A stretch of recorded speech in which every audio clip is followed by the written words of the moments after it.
Hi everyone. I thought I would take a few minutes and probably will do a series of these videos. I may clip them together, but show you a little bit of the inside world of the auto damage processing world. We're the only processing center in the state of Maine. What that means is we document your damage from your accident both before, sometimes during, and then after for many reasons. One is to make sure you get a safe, proper, OEM standard repair, meaning that they followed the OEM's printed repair statements that are available to everybody, and also to help you recover any loss in value you might have once the car is repaired. The concept obviously is that people do not pay full retail for a vehicle once it's been damaged and repaired. In most instances, at least I've never witnessed anyone doing that when they had the disclosure and the notice.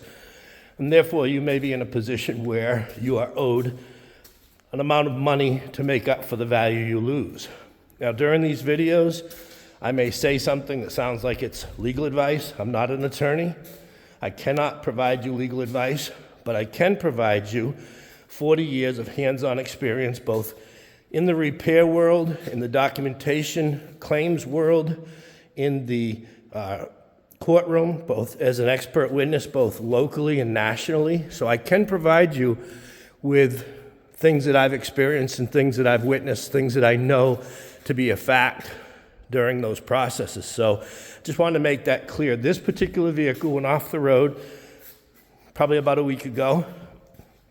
There is some obvious damage that you can see from the outside.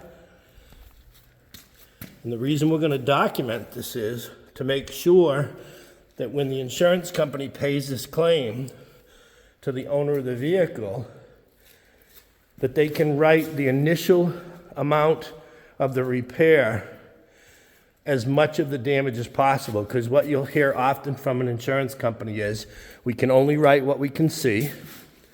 And number two is they'll also say that when it gets into the repair center, they will pay more, called a supplement, which is not always untrue. The problem is, why would you want to fight over that additional money being if it's a large sum of money? Why would you not want to get as much of the money for the repair to start with that you can, so that you're fighting about less things? And there are situations where people own their own vehicle, or they've been hit by somebody else and the accident wasn't their fault. In both those instances, you may have, or probably do have, the right to not even repair the car. Typically, it matters if you have a lien holder on the car. If you're not the only owner of the car, then you have to protect your lien holder, which means that they'll want the car repaired in most instances.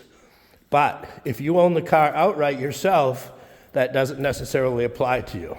So we're going to first start. You notice we left this car dirty. We did that on purpose. We want to document what the car looks like right from the accident, per se, so that we can show that some of the damage, the scratches, came from the way that the vehicle hit. In this case, it was hitting branches and trees. Okay? So you can see the damage in some instances there. There's so many things you can't see. I don't know if you can see, probably right there, you can. Inside the car, the vehicle owner had the window down when it got impacted. That glass is actually shattered. It has an ability not to shatter into the car these days for safety reasons. But when the glass shattered from the mirror, it went all through the car. Very dangerous situation for this owner to be driving this car, especially if they had occupants as well and children in the car. That glass gets into your skin, cuts you, and many times insurers will not pay for things that happen after the accident due to the damage. They'll say that it was your duty to mitigate the loss, meaning to not drive the car and not be in the car if there's broken glass in there, for instance. Again, not legal advice, but I can tell you from experience that we've seen that many, many times. So we've left it dirty so that we can show the condition of the car when it was actually towed out of the ditch. Again, we have no interest in repairing this car.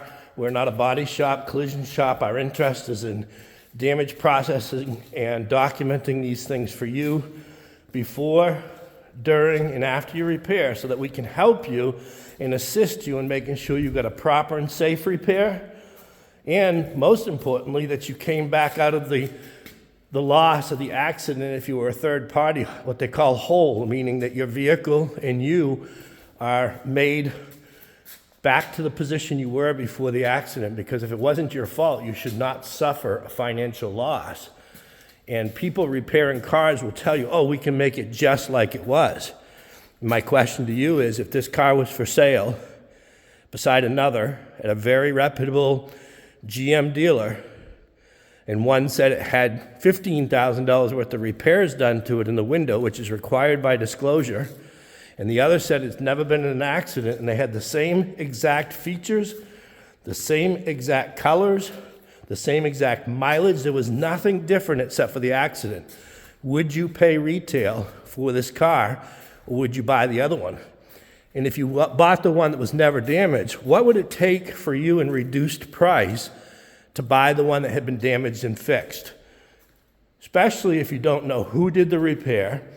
Is there really a warranty on it? How did they do the repair? Did they do everything? Was there hidden damage? Was there engine or transmission damage that was done? Were there things done that will make the car not last as long as it should? These are all extremely important things, and I will tell you, during these videos, you won't see everything we do. We have some very, very sophisticated tools that allow us to see inside of these metal panels, behind where you cannot see. We know what to look for. We know what a factory weld looks like. We know how to find those areas that have been repaired instead of replaced. You know, we look at a lot of cars. 99% of the cars we look at after repair contain some level of fraud, potential fraud, parts that weren't replaced when they said they were, repairs that were charged for that were never done on the vehicle. So our job is to put eyes on it, take a bright light, shine it on it, and make sure we show every issue. And of course, then it's up to the repair center to decide how they're going to deal with it. We know a lot of people, you know, that don't understand that process, but it depends. I guess if the repair center is in contract with your insurance company, then you have two people that are ultimately responsible for getting your car back to its original condition, whether they physically repair it or they pay money for it. But the bottom line is you've got to make sure that your car was repaired right, that it's safe to drive, that the safety issues were taken care of. There are so many safety items in the car today. You've got radar sensors, you've got proximity sensors, you have radar in your cameras, in your windshield. You have stuff that you probably don't even realize in your car. And the question is, do you know if those were repaired, recalibrated, installed properly, and done by the original manufacturer standards? So I hope you'll enjoy these series of videos, and I hope they're educational. And if you need us, just message us, reach out, call us, text us at our phone number. We love emails and texts. That's the easiest way for me to respond.